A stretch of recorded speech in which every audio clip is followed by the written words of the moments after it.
Alrighty, good morning. I'm Lee Wilson, and this is TGO Wyoming on the move. And today we're doing another live episode as I take Roger to daycare. Boom, boom, boom. Backing out the driveway, running a little late, but that happens. We just spent the weekend up in the mountains. Which mountains? The Bighorn Mountains. It was pretty much awesome. So it was the annual Wyoming Flycasters 10 Sleep outing. Another good, successful outing. Well, successful for us. A lot of people just didn't even bother to show up, so that was unfortunate. And I don't know what's up with the fishing. Bleh, I don't know what's up with the fishing club. Why nobody really decided to show up. Just a few dedicated folk. But oh well. They missed a very rainy weekend, so it pretty much rained on us all 3 days that we were up there. So, rained all night. It did let up in the evenings, though, so we did have some pretty epic campfires. I made a really nice self-sustaining fire 2 nights, and that was really, really quite a lot of fun. Made some s'mores. Well, I didn't really have s'mores. I just had smuzz because I didn't eat the graham crackers. But yeah, chocolate and marshmallows, good stuff. But while I was up there, I had my ham radio, my Baofeng BF-F8HP, and my UV5R. Now, the UV5R I had connected here in the car, and I use that as my main communication device to talk to my father-in-law and my mother-in-law in the car behind us. So they followed us up there, also members of the fishing club. I can't talk today. So I just had everything connected to my roof mount antenna, which gives me a nice positive plane and allows me to have good long communications. And I just used my little hand transmitter there that just connects directly into the UV5R. And I just picked a simplex frequency and chatted that way. I'm sure somebody could have heard us had they been scanning the channels, but most people I've noticed don't play around on simplex, which is just two-way communication. So no repeater involved. It worked out very well for traveling on I-25 up to Buffalo, and it worked very well kind of cruising through the mountains and saying, hey, okay, we're going to stop over here, or, you got a sharp curve ahead, something like that. Basically any communication needs, because cell phones are non-functional up there. They don't work. So yeah, that was kind of nice to be able to have effective comms while moving and not have to rely on cell service. What really impressed me though is when we went hiking. So we decided to go up towards West 10 Sleep Lake, and there's a little hike that starts there and kind of goes off and dumps you off in this beautiful meadow.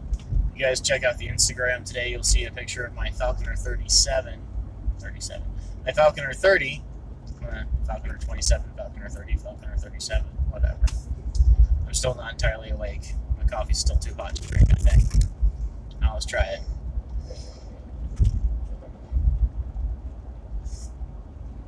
Yeah, still pretty hot. Still pretty hot.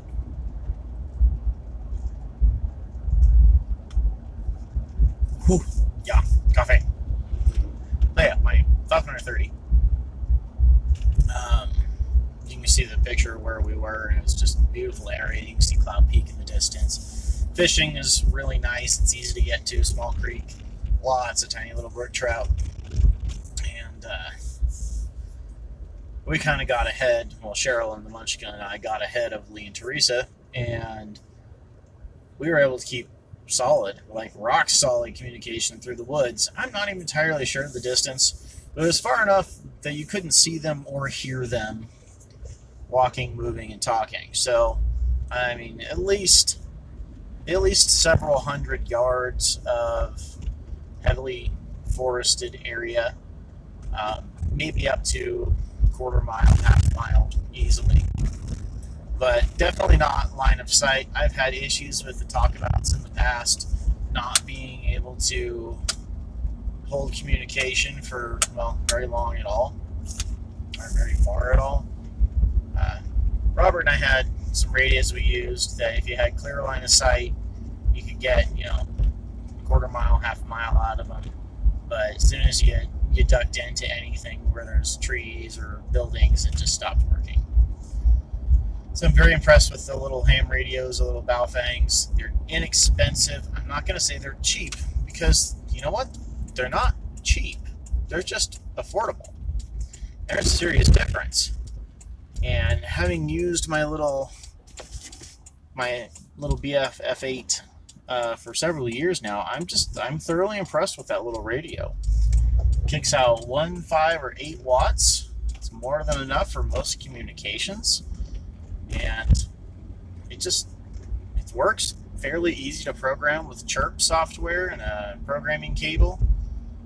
It's not a Yaesu and it's not an ICOM, but it's also not the price of a Yaesu or an ICOM. A BFF8 HP will run you about $60 or $70 if I remember right. And depending on how you catch them, the UV5Rs, which go to 5 watts, 1 and 5 watts. Man, I got my second radio, my UV5R, for under $30.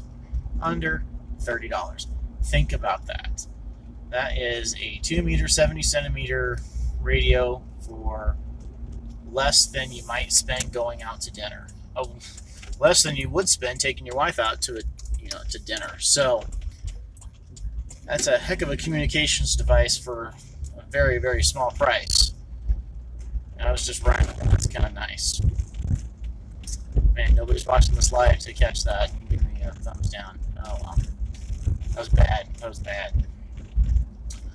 Yep, but we're rapidly approaching the destination here. We're going to drop off the Buzzer Boy and pretty much end the conversation on radios. Of course, now I pick somebody up. Hello, whoever you are. If you are watching right now, I appreciate it.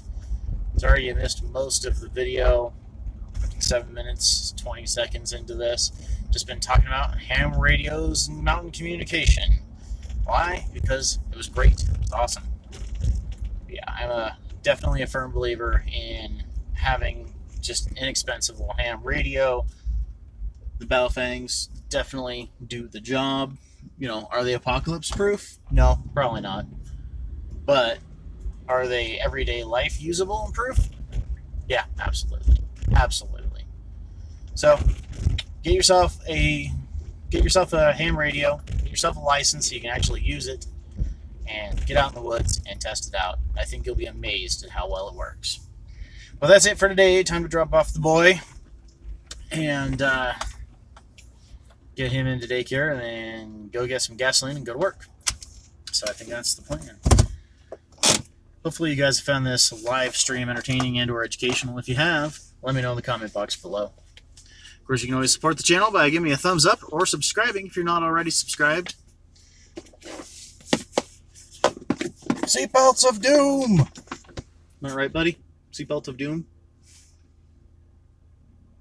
Roger is not amused. Yeah, you can also follow me on social media, Instagram, Facebook, Twitter, the Twitter, infamous Twitter.